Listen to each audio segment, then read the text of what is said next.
গতকাল যে ছবি আমরা দেখি খতরায় ফর্ম 7 সহ গাড়ি আটক এবং সেই ঘটনায় এবার গ্রেপ্তার তিনজনে জামিন মঞ্জুর আদালতে। গতকাল খাতড়ায় ফর্ম 7 সহ একটি গাড়ি আটক করে পুলিশ। গাড়িতে বিজেপি কর্মীরা ছিল বলে অভিযোগ আনে তৃণমূল কংগ্রেস। ঘটনায় গতকালই তিনজনকে আটক করে পুলিশ এবং আটকের পর গ্রেপ্তার করা হলে আদালতে তোলা হয় আজ সেই তিনজনকে। আজ তিনজনের জামিন মঞ্জুর করেছে আদালত।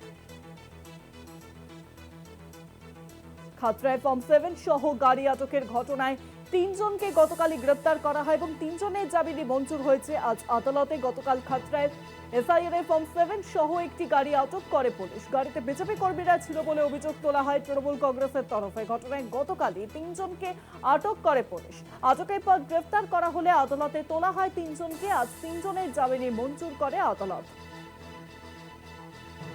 খাতড়ায় ফর্ম 7 সহ বিজেপির গাড়ি আটক করে গতকাল পুলিশ এবং এই ঘটনায় তিনজনকে গতকালই গ্রেপ্তার করা হয়। আজ তাদের আদালতে তোলা হলে তিনজনের জামিন মঞ্জুর হয়েছে। আরো জানবো এই বিষয়ে ফোন লাইনের সঙ্গে রয়েছেন প্রতিনিধি তন্ময় চৌধুরী। তন্ময়, গতকাল আমরা দেখেছিলাম খাতড়ায় ফর্ম 7 সহ একটি গাড়ি আটক করা হয়, সেই গাড়িতে মজুদ তিনজনকে গ্রেপ্তার করে পুলিশ। আজ তাদের আদালতে তোলা হলে জামিন মঞ্জুর করা হয়েছে। দেখো শুভাঙ্গী, গতকাল যারা তৃণমূল কংগ্রেসের যে সমস্ত কর্মীরা ছিলেন তারা একটি গাড়িকে তালডাংরা এলাকা থেকে ধাওয়া করে এসে খাতড়ার বাজার এলাকায় সেই গাড়িটিকে তারা আটক করে। তারপরে তাদের কাছ থেকে জিজ্ঞেস করে যে তাদের গাড়িতে কি রয়েছে, কিন্তু তারা প্রথমে দেখাতে চায়নি। তারপর ডিকি খুলে দেখা যায় সেই গাড়ির ভিতরে প্রায় এসআইআর ফর্ম 7, যেটা অবজেকশন ফর্ম, যেটা ভোটারদের বৈধ ভোটার যারা আছে তাদের অবজেকশন, মানে হয়তো তারা মৃত কিংবা অন্য দেশের নাগরিক, এই সমস্ত যে সমস্ত অবজেকশন রয়েছে সেই অবজেকশন দেওয়ার ফর্ম 7 নম্বর ফর্ম প্রায় কয়েক হাজার, তৃণমূল দাবি করছে প্রায় 3 থেকে 3.5 হাজার ফর্ম বোঝাই ওই গাড়িটি নিয়ে এসডিও অফিসে যাওয়া হচ্ছিল। তৃণমূল দাবি করছে যে ওই বৈধ ভোটারদের নামের তালিকা থেকে বাদ দেওয়ার জন্যই বিজেপি চক্রান্ত করছিল। তারপরে তারা গাড়িটিকে আটক করে এবং খাতড়া থানার পুলিশের হাতে তুলে দেয়।